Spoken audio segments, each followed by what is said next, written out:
Knowing what to charge can be difficult when you are just setting out in the world of freelance design. There are no hard and fast rules, and everyone has their own way.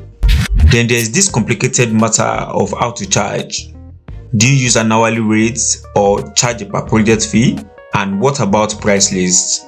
We will look at how to charge without undervaluing your worth, what method to apply, and when to apply it. For many new freelancers, the idea of asking for money for their design work is strange and hard. Talking about money can often be uncomfortable, but in the fast-paced world of freelancing, you need to develop some business skills quickly, otherwise you get left behind. Deciding how much to charge can be a lot of work to do right. There's a small difference between underselling yourself and ripping someone off. What you charge should be right for your experience level.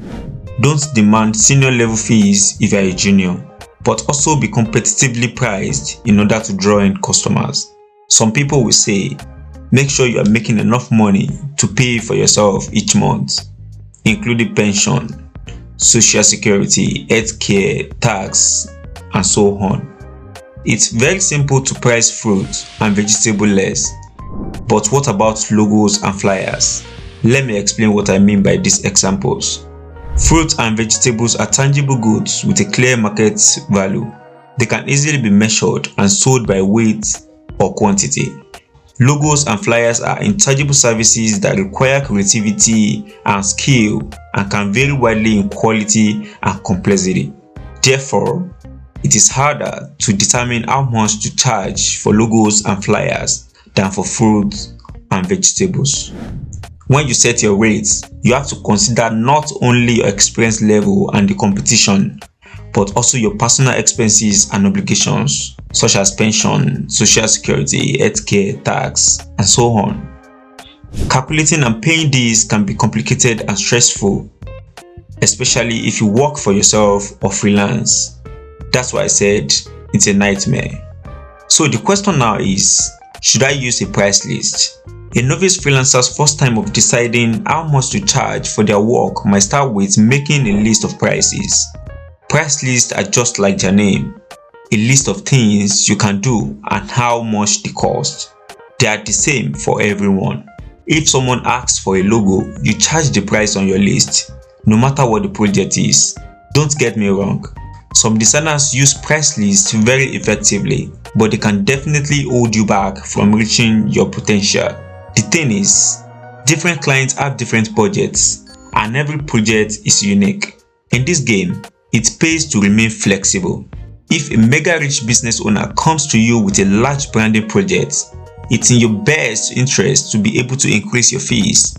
The rich clients ask for many changes, and the project takes longer than expected. If you charge your normal price for a branding project, you have massively undersold yourself. You end the project feeling dead inside and possibly unable to pay the bills that month. But for what? This client has the budget to pay a bit more, and this project gave you a lot of trouble.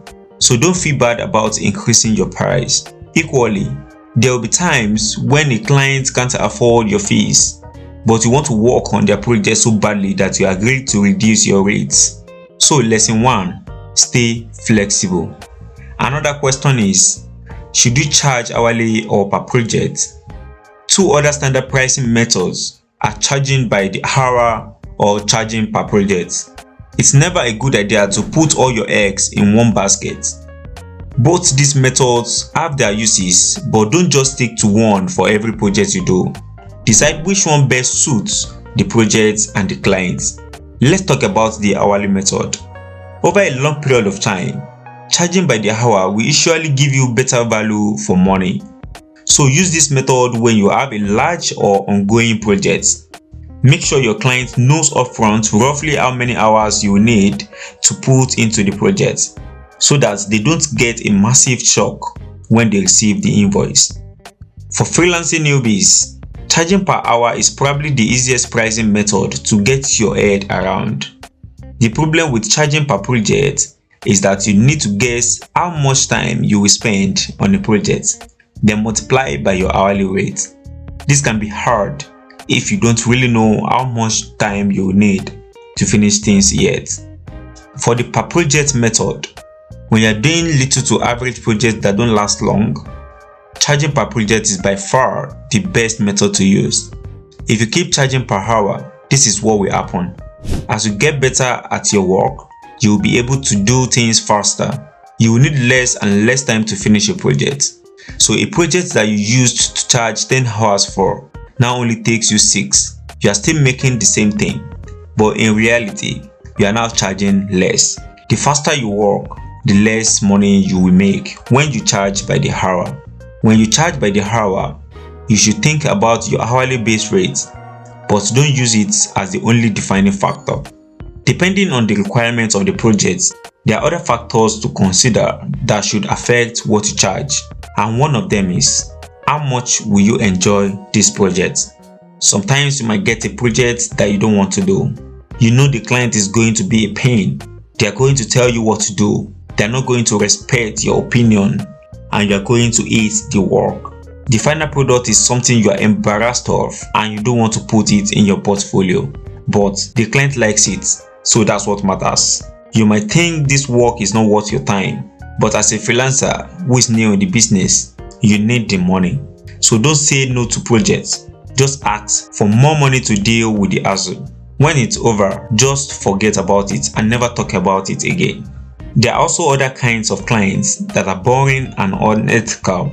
Everyone has a line that they don't want to cross.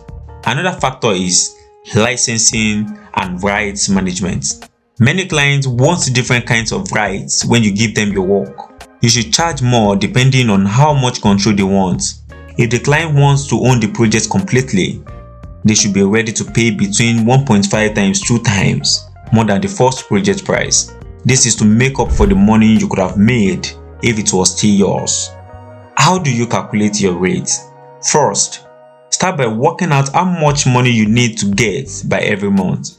We are talking about bills, rent, food, transport, insurance, just the essentials. You can include a bit extra in order to maintain the lifestyle you enjoy, but don't go crazy about it. Don't factor in your daily coffees and noon sneakers habits here. Believe it or not, they are not necessary. So now you've got a figure which is what it actually costs you to live each month. You need to earn this at least each month or you run out of money. You should use this to calculate base rates for any hourly rates or project fee that you quote. Now, depending on the project, think about any special situation like bad clients, great projects, big ongoing projects and the likes. Don't undersell yourself. It's so important for freelance designers to charge their actual worth. By asking for less money for your work, you are not only hurting yourself, it also affects the whole industry. It's very easy when you are new to offer low prices to get business, but be strong and remember that your skill has value. Companies know this, but if you give them the chance to underpay, they will. Asking for less money for jobs makes prices go down for everyone else too, and nobody wants that. If you have any questions to ask me, kindly drop it in the comments and I will do well to respond.